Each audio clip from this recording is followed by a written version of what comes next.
Hello, and welcome to the very first episode of the Bridge of Love podcast. My name is Erin Cameron, and I'll be your host. Today is an introduction to me, to Haddon, my daughter, to what the heck is the Bridge of Love, and we'll go from there. So I created this podcast to share my journey and to live all the way in the magic of life and pull out all the lessons, the gifts, and the wisdom along the way. I grew up in Oklahoma. I'm the first of 4 children. I have a twin sister who I'll talk about more in a little bit, a middle sister, and a younger brother. I went to college at the University of Oklahoma. Then I moved to Colorado for graduate school at the University of Denver. And then I began working in academic labs doing research. So skip forward a little bit to 2007 when my daughter Haddon was born. We lived in San Diego. I was still early in my career in biotechnology, and I had a plan of coming back in 6 months. We all know how plans work out. Earlier that year, I had a dream, and Haddon came to me in my dream. I was standing in a grocery store checkout line in the dream, and I was holding my baby. And I woke up, and I knew it was my daughter, and I knew her name was Haddon. And I looked it up, and has a beautiful meaning, child of heather-filled valley. And that was that. So that's how I met her and how I figured out her name. So she was born in August of 2007. And she was born with seizures. And this is probably, you might want to listen up because this is probably the only time I'll mention her condition and anything about it, anything about anything being wrong, right? She was found within a few days to be seizing fairly constantly. And we spent 9.5 weeks in the NICU. And basically that entire time they were trying to figure out, what she had, what had caused it, and figure some stuff out for us before we went home. And we went home. She went home a mystery. And that mystery was solved in 6 years later with a diagnosis called KCNQ2. It's a genetic mutation for her, a single nucleotide in the potassium channel of the neurons. Some might call it a channelopathy. The formal diagnosis is KCNQ2, epileptic encephalopathy. Just a few stories from the NICU. We did have one doctor tell us to stop feeding her. I think they were trying to give us an easy way out. And one of our friends of our family, who is a nurse, in response to that story, she said, well, Haddon would just be really hungry if you stopped feeding her. That wouldn't stop her from being here. So that's a fun story. And so we spent every minute we could in the NICU with her, completely in love, completely obsessed, just like every all new parents. And it was an amazing experience. But we did have to go home every night, and we came back as soon as we could every day. One of the nights we were driving home, and I had one of those moments where you just are like in disbelief. Just why? Why did this happen? Um, and I remember asking that out loud to my husband at the time, to her dad. Just like, why? I don't understand why this has happened. Like, I don't understand. I don't get it. Why? What the heck?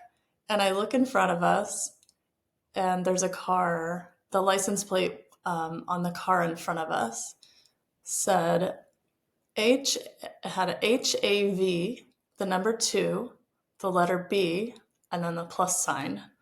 So it was have to be positive. And I was like, okay, that's that's a good answer too. Doesn't really answer why, but it was a good little. I took that with me. I took that to heart, and ever since then I just chose the most positive outlook ever, which was not, or the most positive outlook I could get into, which was not hard because Haddon is complete light and joy and happy to be here and so fun to be around. So I love that when I asked the ultimate question of why, that was the message I got from the car in front of us.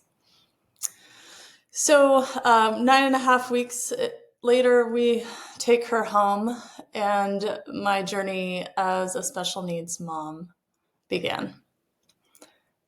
Just going right into the unknown. I didn't even think of it as special needs. I really just thought of this is being a mom, and this is how I'm doing it, and this is my baby, and here we go. I just did everything I knew to do. Did the best job I could. So a little bit about Haddon. So that's how that's sort of the beginning of this journey that I want to share with you. A little bit about her. She is physically disabled. The major effect of KCNQ2 for her is seizures and the physical limitations, so cerebral palsy. Pay close attention because this is the one and only time I'm going to mention these things. I just don't see her in these ways. But she is in a wheelchair. She's nonverbal and eats through a G-tube in her stomach. All of that being said, she communicates very clearly with her tone of voice, her expressions, her smile, her eyes, and vocalizations. Once you get to know her, you know exactly what she thinks. And like I said, she's absolutely just the brightest light. We always have said she's just happy to be here. And she is. So that's Haddon. I would like to go back to my sister, Emily, my twin sister, because she's part of this journey as well. Really important part. We were born together 2 months early, so we were pretty premature. I was about 4 pounds 6 ounces. I don't know if I'm getting these exactly right, and I think she was 3 pounds 2 ounces. In any case, I was bigger, healthier, and she was just tiny. We came home from the NICU together after a number of weeks. And back then, they didn't really send you home with, all of the technology that we have these days. Um, they don't have pulse oxes. We didn't have any kind of monitoring system. And one day when we were 2 months old, we were napping and she didn't wake up. So she made her transition from sudden infant death. And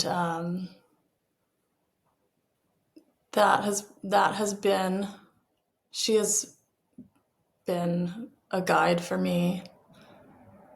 She is now my sister in light. And I can still feel the connection I have with her, the love, all of it. But that has been a very recent part of my journey, reconnecting with her.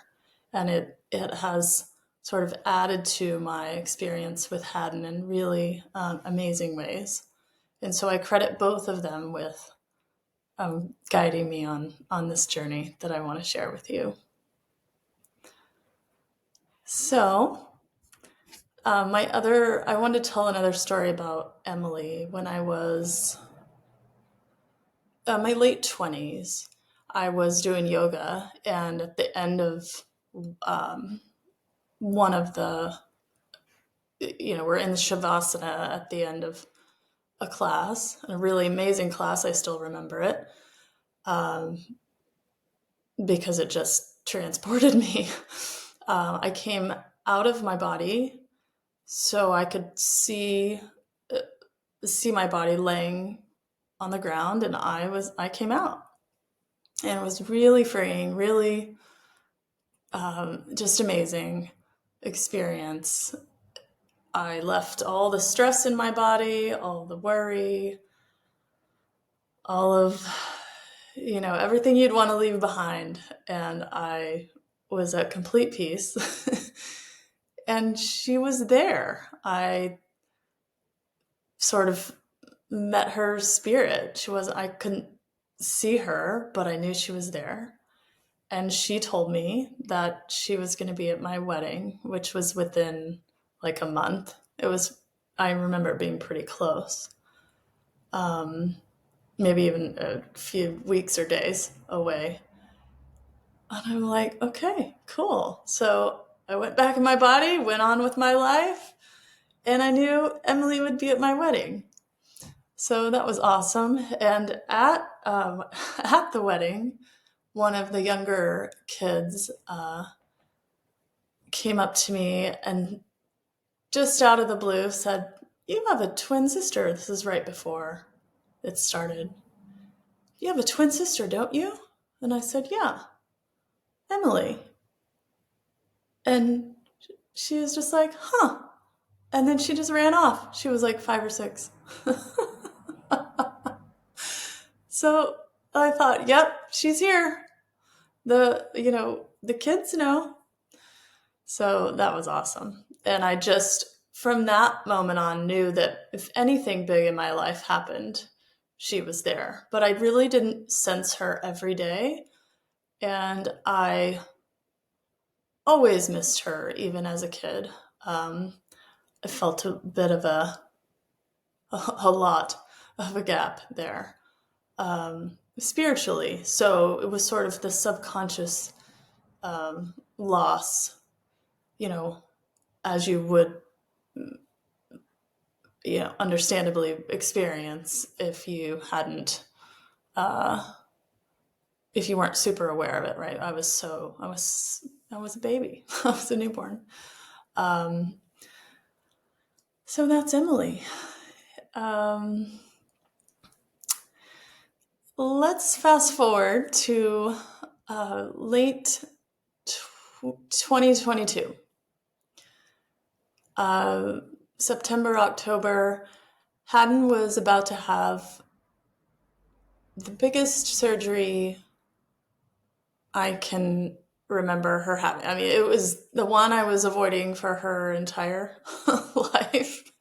She got her spine fused, and it's been amazing, but it didn't feel amazing to go to work up to it and accept that she needed it and allow it to happen and go through the stress of, 11 and a half hours of her being under. It ended up being a life changing thing for her, and in a good way. It's been amazing. But I was really worried. um, and so the actual surgery was in October.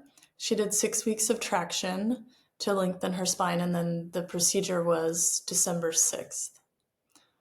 Um, I myself had reached sort of this peak of tolerance uh, of my own tolerance for fear, stress, worry, all of those things that come along with, getting wrapped up in trying to help your kid all the time.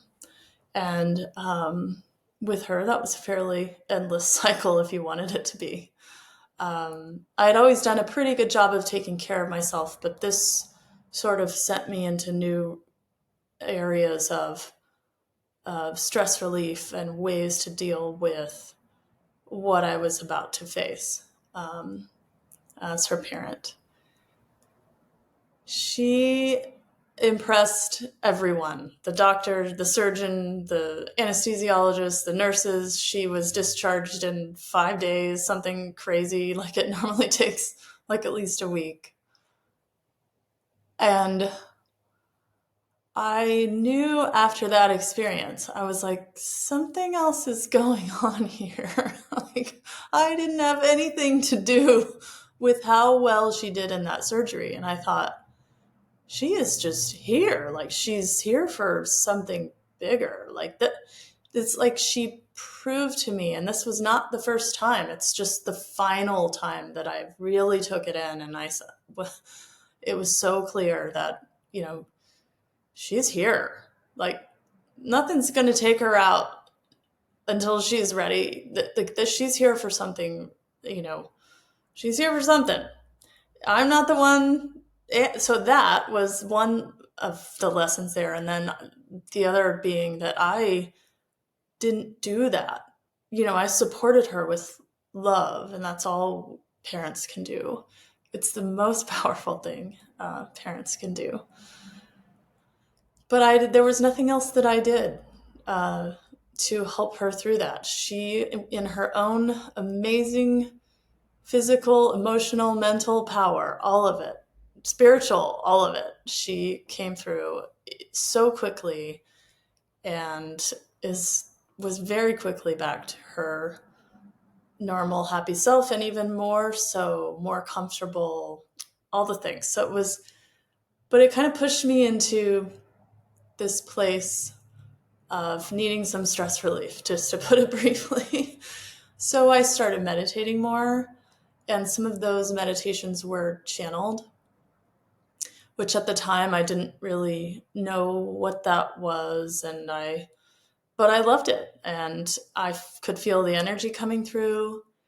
It stabilized my vibration. It raised my vibration, meaning it just made me feel better, and it got me through that time. And then very shortly after her surgery, I learned to channel myself on my own for myself. And it was this incredible connection to what I would say is higher wisdom, but also to myself, to my heart, to my soul, to that all-knowing part of me.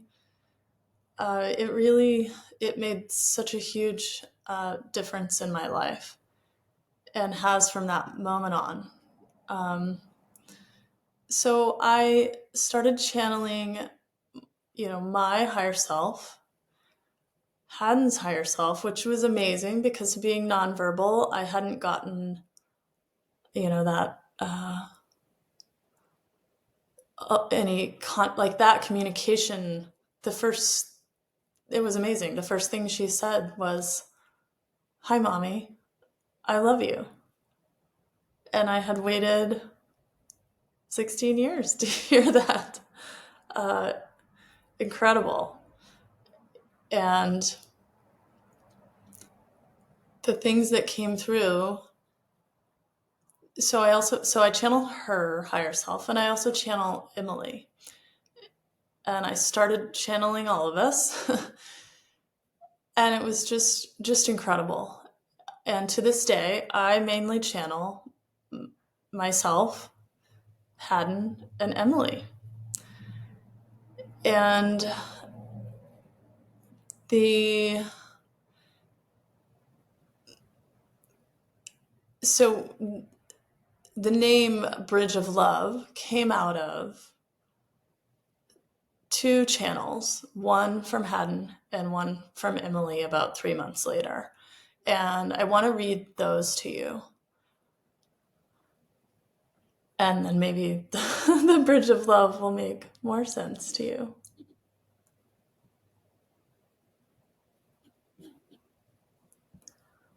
And so let me just find those.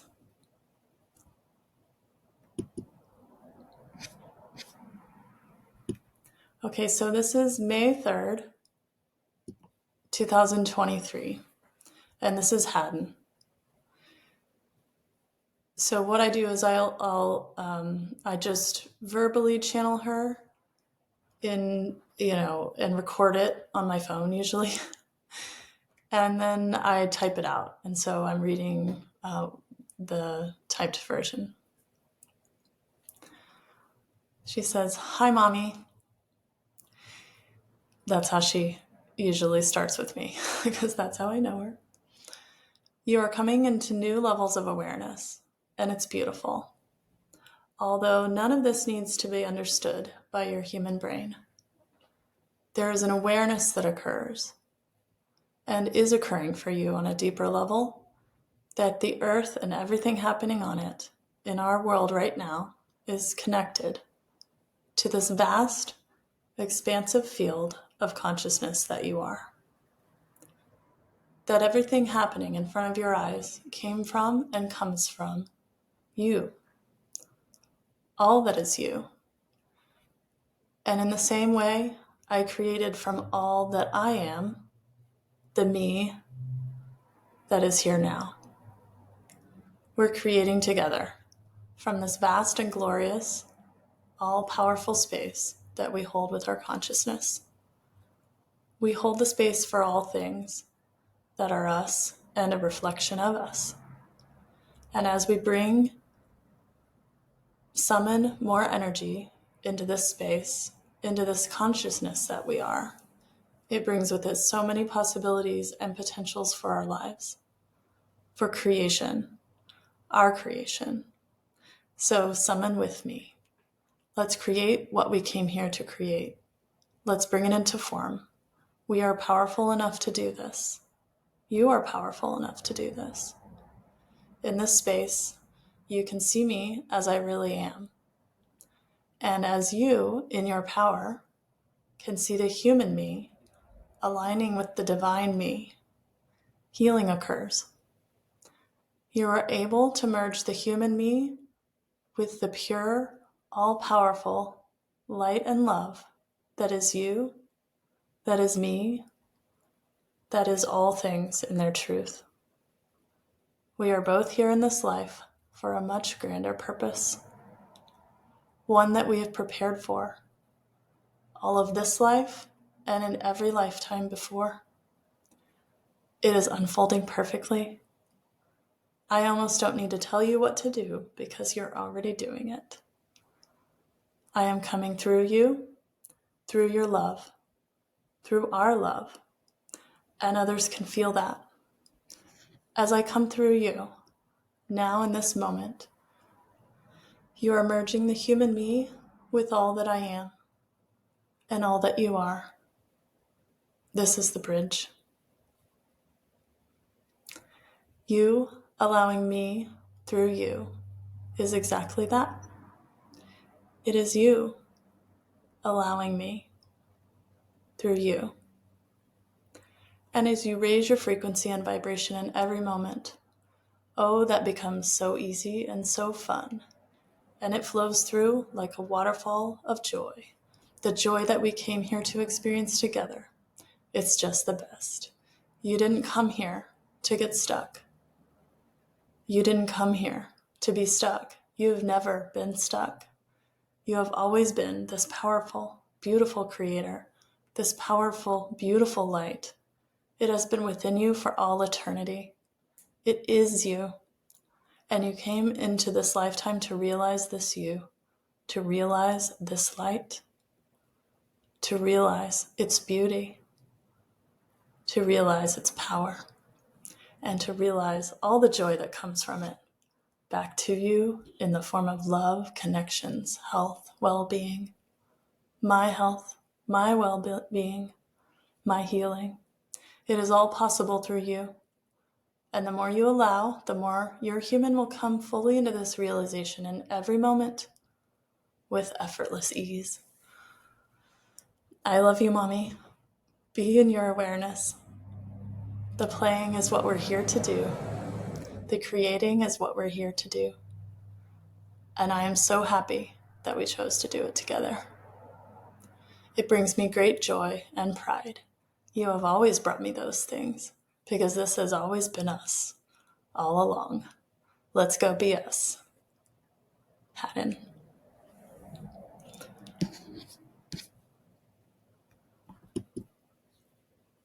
So then a couple of months later, I did a channel of Emily.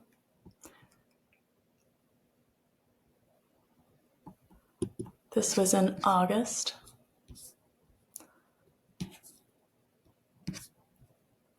of last year, 2023. And Emily says, I am always with you. I have always been with you. You are seeing our purpose more clearly. Our connection, the reason for it, the purpose and beauty behind it.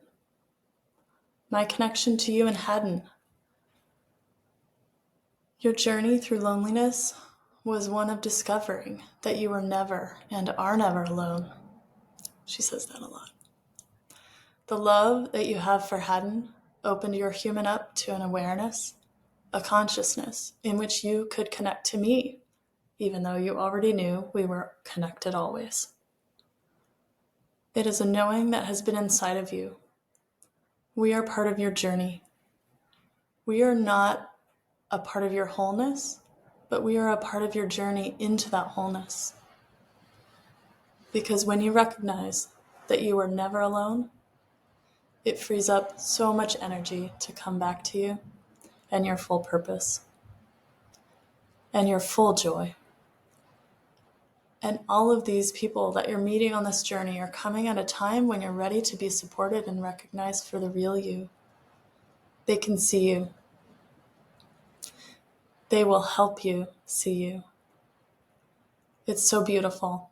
When you bring all of your energy out of the lower dimensions, you have incredible power. Haddon and I are here to lift you all the way out. Your love for us is the bridge. Our love for you. You can bring so many others along to play on the same bridge. More fun. I love you and Haddon. Go play and know that I am with you, playing with you. You are my bridge too. So these both provided this really strong visual for me that just stuck, the bridge of love. The knowing that a bridge can be a physical bond like I had with Emily and like I have with Haddon, but also that a bridge, it doesn't have to be a made up of the physical. It's, that love is what connects us, and that the non-physical parts of, Emily's entire soul and entire being is on the other side of that bridge, and Haddon's higher self and her soul are on the other side. And that has brought with it so much wisdom.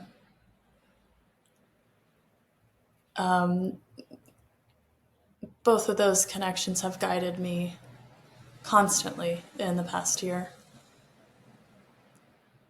to the point where I just know that it has to be shared, and it is my joy to share it with you.